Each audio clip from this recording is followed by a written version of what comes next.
you like to see America and Britain pull their troops out of Afghanistan?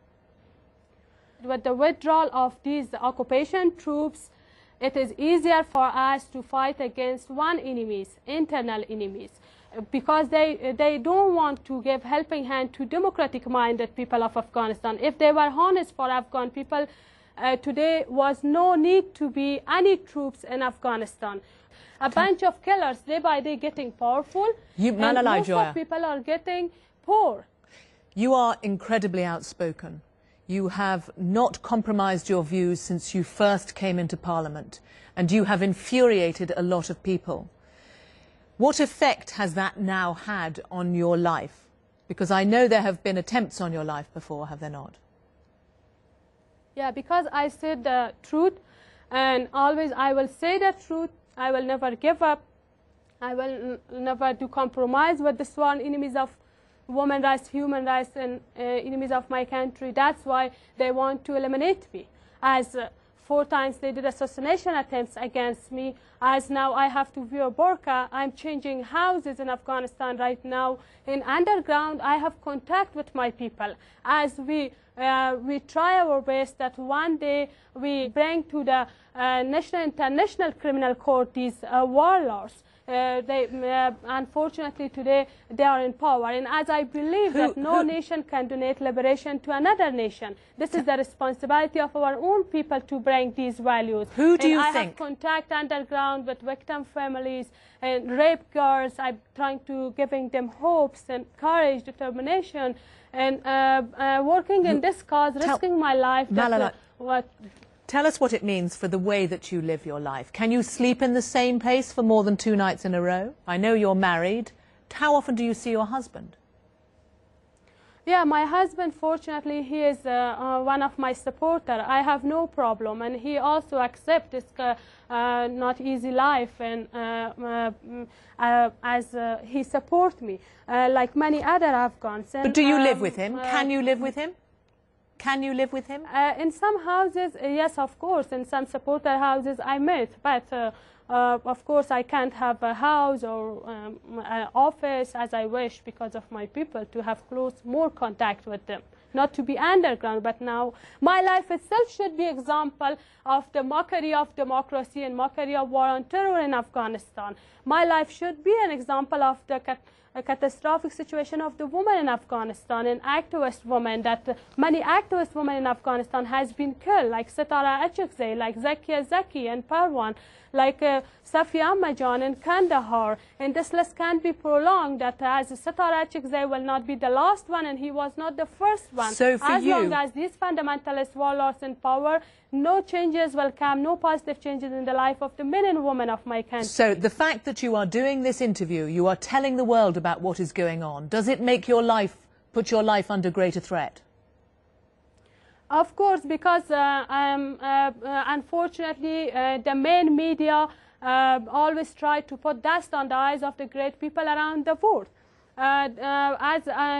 When supporters invite me and as a speaker around the world in US and England and Canada, Italy, other countries, I expose not only the mask of these warlords, also I'm talking about the wrong policy of their government as well, and I ask them to join their hands with us and raise their voice against the wrong policy of their government. But tell us about Afghanistan, for these warlords banned me from media.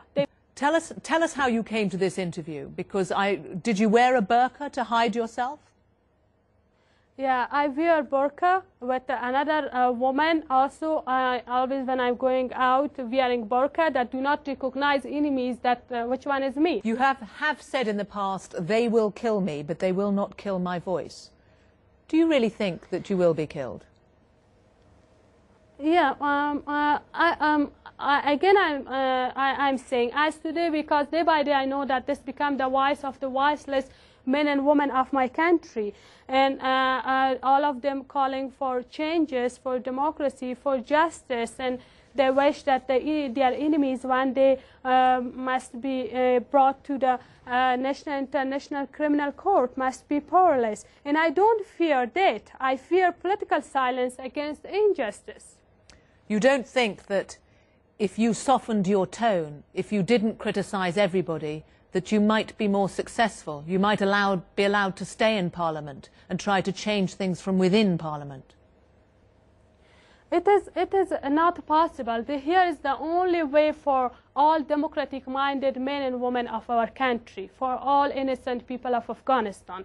We have two ways. One way to compromise with the enemies of our country, which is not good, and nobody will compromise with these dirty-minded elements, terrorist people like Mullah Omar, Gulbuddin, Sayyaf, Rabbani, Kanuni, Mohakek, who are like Pinochet, Hitler, Khomeini, Mussolini.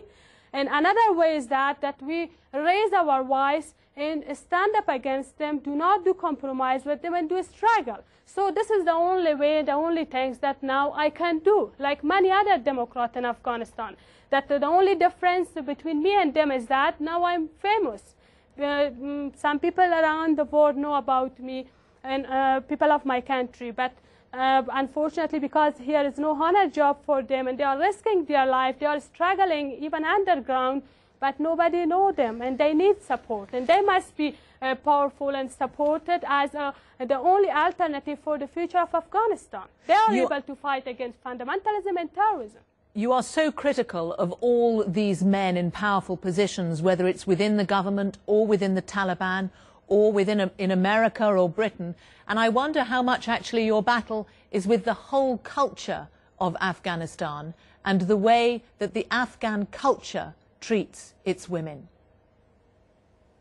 No, we don't have any problem with our culture. If we will have of course, some part of our culture we want to be more improved, but if we will have democratic government. But the main problem, main cause of the catastrophic situation of Afghanistan are these misogynist warlords, drug lords who are in power and now negotiating with Taliban. This is the main root of this disaster in Afghanistan. If these fundamentalists slowly getting powerless, then a ray of hope will be alight in the hearts of our people. At least if they let a little bit our people to breathe in peace, then we rebuild together our country. And but unfortunately, those who are in power do not allow us. And they are. This is not only me that I criticize them. I think world know today about them. For example, you can see the Human Rights Watch website, and also Afghanistan Justice Project is a website that Afghans put all of the document of the crimes of these warlords. Tell me this. Many books has been written, like Eyes for Infidel, like Bleeding Afghanistan, Ghost War, etc. Have you ever met President Hamid Karzai? I don't want to meet Hamid Karzai. You haven't met him? To waste the time of my people. As you know, that he is supporting the enemies of my people. Only after a few days that these criminals put acids on the face of about 15 girls in Kandahar, Karzai invited dirty-minded elements and killer men, terrorist men like Mullah Omar to join his government, and also a fascist man like Gulbuddin as well. So you are so outspoken. Tell me this, Malalai Joya. Are you scared? Are you scared of what might happen to you? Of course, I want to be alive. I'm young. I have lots of energy. Especially, I have lots of hopes for the half of population of my country, women, that right now they are living under a disaster situation. As I said, it's like hell. But let me say the quote of Samad Behrangi. Samad Behrangi is a freedom-loving writer, Iranian freedom-loving writer. He is saying death could very easily come now, but I should not be the one to seek it. Of course, if I should meet it and that is inevitable, it would not matter. What matters is whether my living or dying has had any effect on the lives of the others. And tell me, for those who say that you are not brave but you are foolish to be so outspoken, what do you say to them?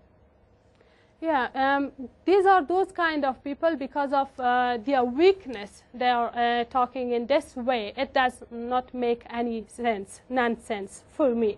As these fundamentalists saying she's mad sometimes, and they do not respect me, as they do not respect other women of my country, and always they look at the second-class human citizens. And of course, I don't want to be famous, just I said the truth, I will tell the truth, and this truth itself has a powerful voice, and I think it's like a sun, no superpower, and no one is able, no power is able to hide the sun, and one day I'm sure it will find its deserved place. Black is black, I'm saying black, and white is white, I will say it is white. And I don't want to deceive myself, and also I don't want to deceive my people and great people around the world, which is the truth I'm saying and I will tell.